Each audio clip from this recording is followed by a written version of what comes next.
We know awkward fighters. Real fighters know awkward fighters. He's not an awkward fighter. He's just a dumb fighter. Kill me or I'm trying to kill you. You know, I think it's, let's go in here and make this money. You know, it's more of a business tactic than anything. Tank is not the guy that knows how to sell a fight. Tank cannot sell a fight in his own division. You have the Paul brothers and they come over to boxing. Their idea from day one is we don't have the skills or the experience. What we're gonna do is we'll take on the absolute best guys, but they're gonna spot us some. At the press conference, Gervonta Davis turned up the intensity by issuing a direct warning to Jake Paul. He didn't hold back, promising a ruthless performance that would end the fight without any room for debate. Davis declared that his mission is simple: step in, knock Jake out, and walk away with the victory and the payday. His words carried absolute confidence, fueled by both his power and his determination. He's a fighter that's just started fighting. That's, you know how when somebody first come in the gym and like yeah. When somebody first come in the gym and they've been coming for like a little minute, so they think they nice now. They ain't get all the everything down packed, but that's how he fight. I don't think he's not like he's an awkward fighter. Awkward is somebody, I don't want to call them names, but awkward is like different from him. He's not awkward. We know awkward fighters. Real fighters know awkward fighters. He's not an awkward fighter. He's just a dumb fighter. Eddie Hearn didn't mince words when addressing the unusual matchup between Gervonta Davis and Jake Paul. He pointed out the clear gap between authentic boxing and entertainment-driven showcases, insisting that this fight belongs in the latter category. According to Hearn, it's not a true test of skill or competitive merit, but more of a spectacle designed to grab headlines and draw crowds. He even laughed at the idea, calling it amusing while cautioning fans not to confuse such exhibitions with elite-level professional boxing. His remarks highlight a growing concern among traditional promoters that these entertainment-focused events risk overshadowing the very essence of the sport. Jake Paul and Gervonta Davis, what can you tell me about that? What can you tell me about why Jake and Anthony has maybe been put to the side for now? Yeah, they always told us that it was, we were looking at that fight for February of next year, and they always said that there was a chance that Jake would fight in November. I think, wasn't I the one that broke Jake Paul against Gervonta Davis 6 months ago or something? I knew that they'd agree that deal. I didn't know they were about to announce it then, but I did know that they'd agreed that deal previously. So I don't like it, if I'm honest. I mean, I think we need to really differentiate between boxing and an entertainment concept, and that's what that is. It's a freak show, it's entertainment, it's a lightweight fighting a cruiserweight, with, I don't know, is it bigger gloves and certain minutes per round? I don't know what it is, but I understand the market and I understand this freak show shock kind of the world mentality of people potentially tuning in. Is that a step too far? Maybe. I mean, I hated Jake Paul against Mike Tyson, but it did massive numbers. I hate Jake Paul against Gervonta Davis. It'll probably do massive numbers. So that's when you really have to differentiate yourself between, just because you don't like it doesn't mean it isn't going to do good business. Now, whether you want to be involved with it is another kettle of fish. I don't want to be involved with it, but I do respect the fact that it's going to do big numbers. Ariel Helwani offered a different take, noting that fans in MMA often embrace and even celebrate unusual matchups, while boxing audiences tend to react negatively to the same idea. To him, that's an unfair double standard. Helwani argued that the Davis versus Paul clash may not represent traditional boxing, but it still carries entertainment value that many people will enjoy. He stressed that this fight shouldn't be compared to world title bouts or official championship events, but rather viewed as a special attraction.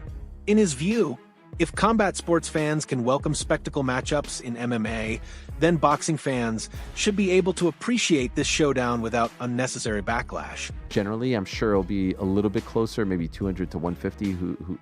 How much bigger can Tank get? Why would that be somewhat celebrated in MMA, but in boxing it isn't? Do you know what I mean, Pete? In MMA, we sort of love the freak shows, but in boxing they don't. Why do you think that is? What does that say about us in MMA? Well, we're a sick bunch of fucks, there's no doubt about that. But I will say... You agree, right, or no? Yeah, the idea of the MMA freak show is everybody coming together and saying, oh, we're going to watch a freak show. This is what this is. We know what this is. It is absolutely mental, what we're going to watch here. I think where people get annoyed with Jake is like, you know, he even got me. You know what I mean? This guy is the greatest outrage farmer of all time. I saw his tweet and I was like, reading it, you know what I mean? And I was like, well, this is exactly what he fucking wants me to do. You know, like this is every time I'm doing this, he's in the game of getting eyeballs, and this is ridiculous. As long as, like, you know, why do I like an MMA freak show? Why would I watch Eddie Hall in an MMA fight against Dylan Dennis? I'd be like, this is fucking ridiculous and I have to watch it. That's the way I feel about Jake Paul and Davis. I will watch it. It's ridiculous. You know what I mean? It's all of us getting together to go to the circus for the evening. I think the reason why there's pushback against it when Jake does it is because Jake, and obviously tactfully, is going like, what are you talking about? This guy's a world champion. I took out Mike Tyson. He's a world champion. And then I'm going to take out Canelo and stuff like this. Like, he's winding us up. He's not agreeing to the stipulation that we're all agreeing on, which is this is a freak show. This is absolutely mental. As long as we can agree with that, we can all enjoy it collectively. Chael Sonnen took a harsher stance, openly dismissing Jake Paul's legitimacy as a boxer. He argued that the Paul brothers have never been recognized for genuine boxing skill, but instead lean on their fame and financial power to land fights with big names. Sonnen pointed out a recurring pattern in Jake's career, targeting legends or respected fighters despite a clear gap in technical ability. For him, these matchups aren't about fair competition or sporting integrity, but about using money and influence to grab attention.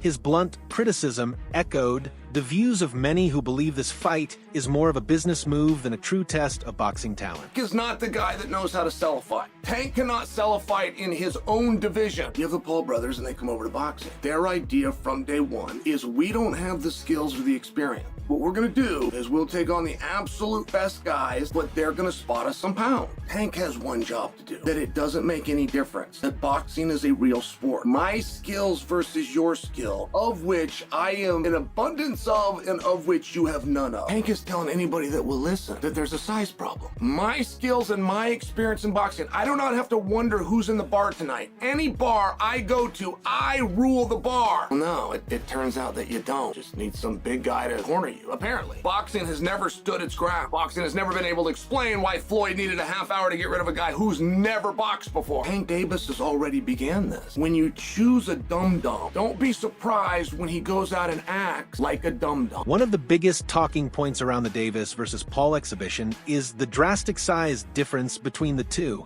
Gervonta Davis is a natural lightweight, while Jake Paul competes much closer to cruiserweight, creating a huge gap in weight and physicality. This mismatch has fueled speculation that the fight might not be entirely genuine. Some analysts argue that regardless of the outcome, Jake Paul benefits more from the event. If he wins, he gains credibility by defeating an established boxing star. If Davis wins, skeptics will brush it off as meaningless, pointing to the size disadvantage. These suspicions have even sparked rumors that the fight could be prearranged to serve Paul's long-term career narrative. Should beat Jake Paul, shouldn't he? No, he shouldn't. But you don't think? Sorry. So, I thought we were all unanimous here. Do you think that shouldn't. You think Jake Paul beats Gervonta Davis? 70 pounds is 70 pounds. Gervonta Davis is very small. 5'5". He's tiny, bro. 5'5". That's You what I'm got saying. Jake Paul He's a 6'1". little man. If Jake Paul's tucking up, move on, and absorbing punishment for walking forward, then look, there's a way. Ryan Garcia drew comparisons between this matchup and past controversial moments in boxing, pointing to Mike Tyson's exhibition fights that fans never truly demanded. Garcia admitted that the public isn't calling for Davis versus Paul either, yet the sport often moves forward with these kinds of spectacles regardless of fan opinion. He emphasized the obvious size disparity, stressing that Davis is far smaller than Paul, which makes the fight feel unfair from the very beginning. In Garcia's view, while many fans may be uncomfortable with the matchup, they'll ultimately be forced to accept it, because hype and money, not fairness, are what drive events like this. A fucking disgrace of a fight. Yeah. You know it. Just like Mike Tyson, low-key was a disgrace, but we accepted it, but he was 60 years old. I mean, the casuals don't see the weight difference. They see Jake Paul and Gervonta Davis. Yeah. And if Gervonta Davis doesn't fuck up Jake Paul, they're gonna think Jake Paul is some pound-for-pound champion type of fighter. Yeah. Gervonta Davis, he's actually really small. Like, when I fought him, he's small. Yeah. So I just think it's a very unfair fight. Jake Paul added more fuel to the rivalry by pulling off one of his trademark publicity stunts. In a video, he smashed a cake designed to look like Gervonta Davis, using the moment to mock and belittle his opponent. The stunt was clearly intended to provoke Davis, but it also generated massive online attention. Known as a master of promotion, Paul achieved exactly what he wanted: headlines and hype. The destruction of the tank-shaped cake served as a reminder that Paul relies just as much on mind games and spectacle as he does on what happens inside the ring.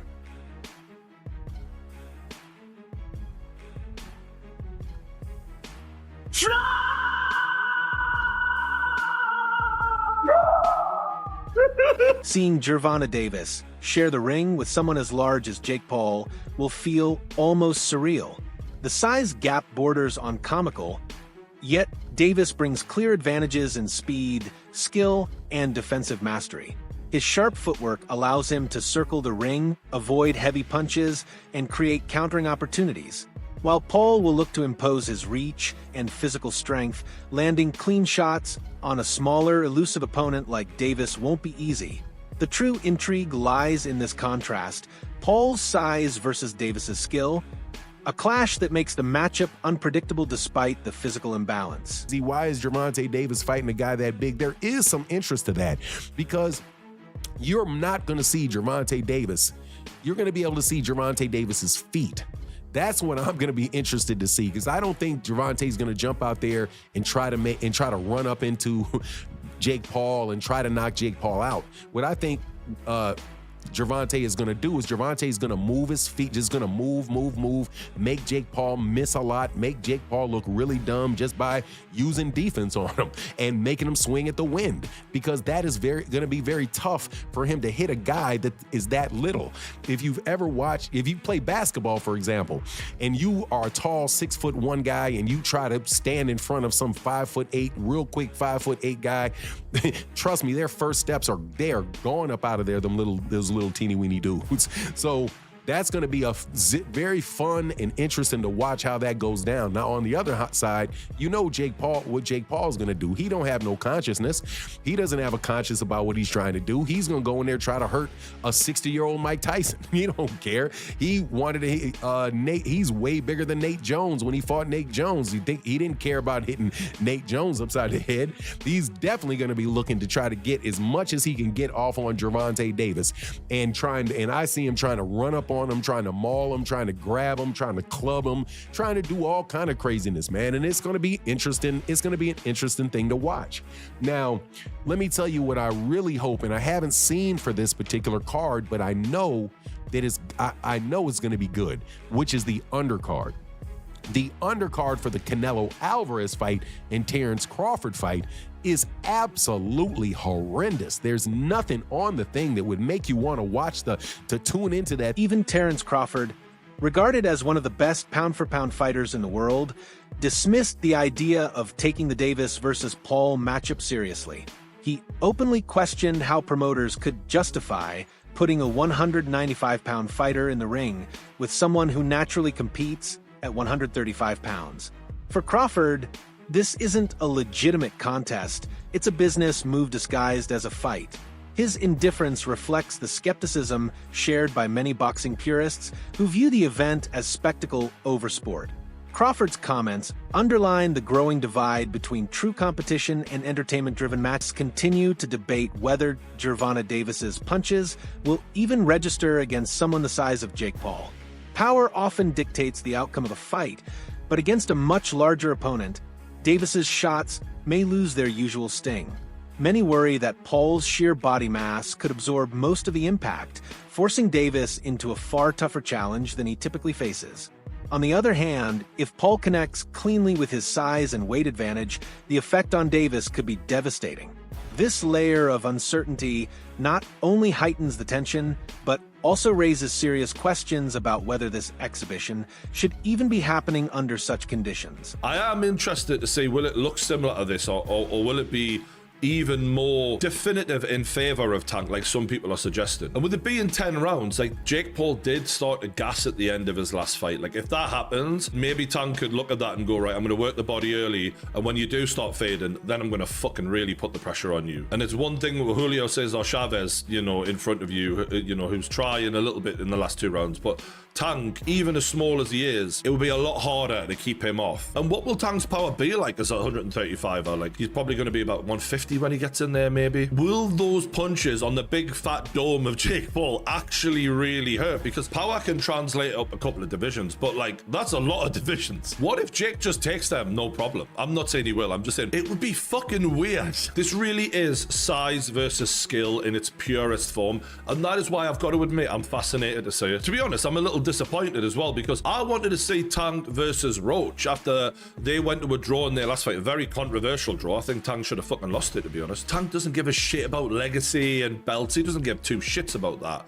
He just wants money. And unfortunately, it's going to really hinder his legacy. His legacy will just be, yeah, he had a good run, but he's never going to be up there with the greats, despite his talent. That being said, if he chins Jake Paul, it won't really matter because everyone will fucking love him, won't they? And ironically, I said Tank should be fighting Roach, but Jake Paul clearly now should be fighting Darren Till. This was Darren's fight the other night against Luke Rockhold, former UFC middleweight champion. Dropped him. Hard to watch. There was just a massive gap in ability there. Like Rockhold being like a very well-rounded fighter in MMA, but Till just such a specialist in stand-up, and it showed. And this knockout was fucking brutal. Oh god, it was a terrible one. I mean, his leg was bent back and